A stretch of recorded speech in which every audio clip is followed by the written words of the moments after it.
SNP spokesperson Chris Stephens. Thank you very much, Mr Deputy Speaker. And let me make it clear that the evils of anti-Semitism and Islamophobia should be condemned wherever we find it, Mr Speaker. More than 2.5 million Muslims fought for the British Empire in World War II to assert freedom, liberty and an end to fascism in Europe, using war to end all wars and promote peace through armistice. The protest for peace is far from the cenotaph and starts later that day. The grandson of Winston Churchill, Nicholas Soames, has defended the right of people to march. Does the Minister agree? And do they emphasise with the contributions of Muslims for peace back then and now?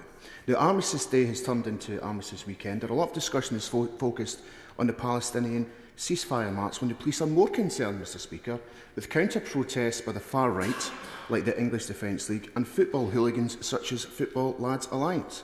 Will the government also be looking to cancel the 10 Premier League games scheduled this weekend?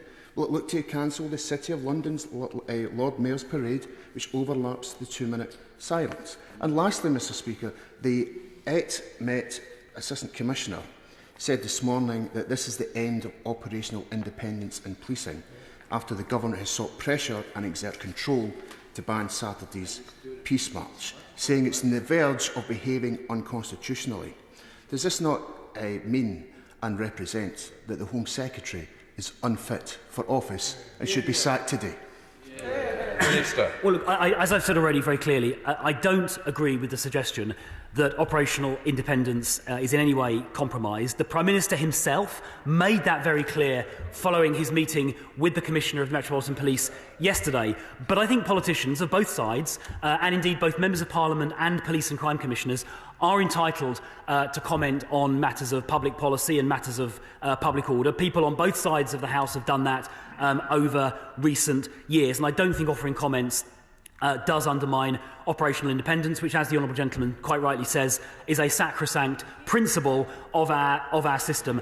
He mentioned sentiment in the Muslim community in the United Kingdom. I'm sure he's met the Muslim community in his constituency. I've certainly done the same.